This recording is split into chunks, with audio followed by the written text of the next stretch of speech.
మహాసముద్రంలో చైనా తన ఉనికిని పెంచుకుంటోన్న నేపథ్యంలో భారత్ అప్రమత్తమైంది.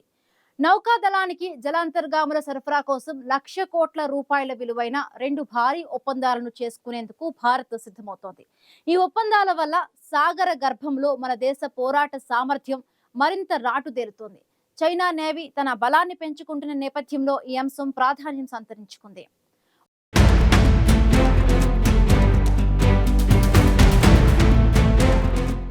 ఏ దేశానికైనా రక్షణ రంగం బలంగా ఉండడం ఎంతో కీలకం. భూమి, సముద్రం, ఆకాశ మార్గాల ద్వారా పొంచి ఉన్న ప్రమాదాలను ఎదుర్కొనేందుకు ఎల్లవేళలా దేశాలు సిద్ధంగా ఉండాల్సి ఉంటుంది. అందుకే భారత్ దేశ రక్షణ విషయంలో మరింత అప్రమత్తంగా వ్యవహరిస్తోంది. ఓవైపు హిందూ మహాసముద్రంలో చైనా తన ఉనికిని పెంచుకుంటోంది. ఈ నేపథ్యంలో భారత్ కూడా అప్రమత్తమైంది. దేశానికి ఎప్పుడు ఏ రూపంలో ప్రమాదం ముంచుకొస్తుందో చెప్పలేని పరిస్థితి నెలకొంది. ఈ నేపథ్యంలో జలాంతర్గత యుద్ధ సామర్థ్యాలను బలోపేతం చేసుకోవడానికి 2 భారీ సబ్మెరైన్ ఒప్పందాలను చేసుకోవడానికి భారత్ సిద్ధమైంది. ఈ 2 ఒప్పందాల విలువ మొత్తం 1,00,00,000 కోట్లకు పైగా ఉంటుందని అంచనా. ఫ్రాన్స్, జర్మనీ దేశాలతో కలిపి 1,00,00,000 కోట్ల విలువైన 2 మెగా జలాంతర్గామి ప్రాజెక్టులు భారత్ 2025 మధ్య నాటికి ఖరారు చేసుకోనుందని అధికార వర్గాలు వెల్లడించాయి. ఒకవైపు హిందూ మహాసముద్రంలో చైనా దూకుడు పెంచుతున్న నేపథ్యంలో భారత నౌకాదళానికి అదనపు బలం అందించేందుకు ఈ 2 ప్రాజెక్టులు కీలకంగా మారుతాయని మోదీ సర్కార్ భావిస్తోంది.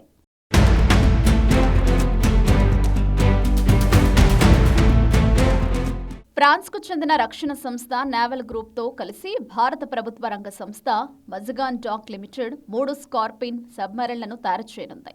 తొలి ప్రాజెక్టు కింద 3 స్కార్పిన్ తరగతి జలాంతర్గాములను భారత్ సమీకరిస్తుంది. ఈ ఒప్పందం విలువ సుమారు 36,000 కోట్లు. ఈ ప్రాజెక్టుకు రక్షణ మంత్రిత్వ శాఖ 2 సంవత్సరాల క్రితమే ఆమోదం తెలిపినప్పటికీ చర్చల్లో జాప్యం జరిగింది. ఇప్పుడు వాణిజ్యపరమైన చర్చలు దాదాపు పూర్తయ్యాయి.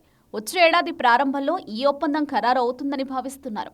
భారత రక్షణ శాఖ 65,000 కోట్ల వ్యయంతో 6 డీజిల్ ఎలక్ట్రిక్ స్టెల్త్ జలాంతర్గాములను తయారు చేయనుంది. ఈ ప్రాజెక్టును జర్మనీకి చెందిన Thyssen group marine systems, Mazagon dock ship బిల్డర్స్తో కలిసి సంయుక్తంగా చేపట్టనుంది. ఇది దేశంలోని అతిపెద్ద మేక్ ఇన్ ఇండియా కార్యక్రమాల్లో ఒకటిగా నిలవనుంది. ఈ ప్రాజెక్టుకు 2021లో ఆమోదం లభించింది. అయితే దీనికి సంబంధించిన వాణిజ్య చర్చలు పూర్తయ్యేందుకు మరో 6 నుంచి 9 నెలల సమయం పట్టవచ్చని అధికార వర్గాలు తెలిపాయి.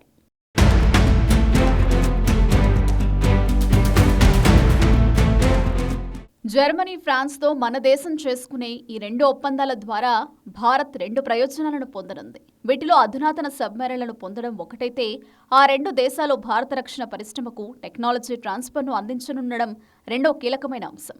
మజగాన్ డాక్ వంటి దేశీయ షిప్ బిల్డింగ్ సంస్థల సామర్థ్యం పెరగడం వల్ల భవిష్యత్తులో భారత్ ఇతర దేశాలకు కూడా సబ్మెరైన్లను ఎగుమతి చేసే స్థాయికి చేరుకోవచ్చు. దేశీయ ఇంజనీరింగ్ రంగంలో వేలాది ఉద్యోగాలు సృష్టించే అవకాశం ఉంది.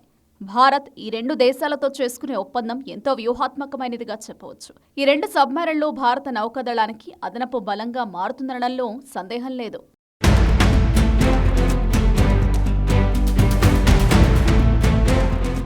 గత దశాబ్దాల్లో చైనా హిందూ మహాసముద్రంలో తన నావికాదళ ఉనికిని గణనీయంగా పెంచుకుంది. ప్రత్యేకించి హంబన్టోట, గ్వాదర్ వంటి వ్యూహాత్మక పోర్టుల్లో దాని ప్రాబల్యం పెరగడం భారత్ను కలవరపెడుతున్నాయి. ఇటువంటి పరిస్థితుల్లో భారత నౌకాదళానికి అధునాతన సబ్మెరైన్లు అత్యవసరమని భావిస్తోంది.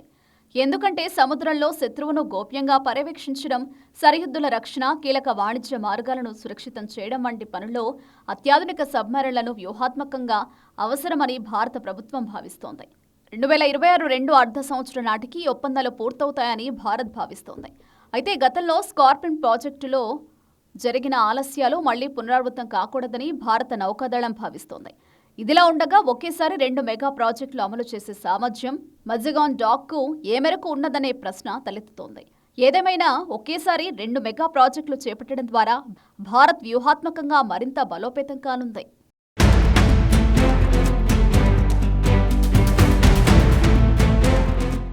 ఓవైపు చైనా హిందూ మహాసముద్రంలో తన నావికాదళ ఉనికిని గణనీయంగా పెంచుకుంటోంది. ఇలాంటి పరిస్థితుల్లో భారత్ కూడా జలాంతర్గత యుద్ధ సామర్థ్యాలను బలోపేతం చేయడంపై ఫోకస్ పెట్టడం ప్రాధాన్యతను సంతరించుకుంది.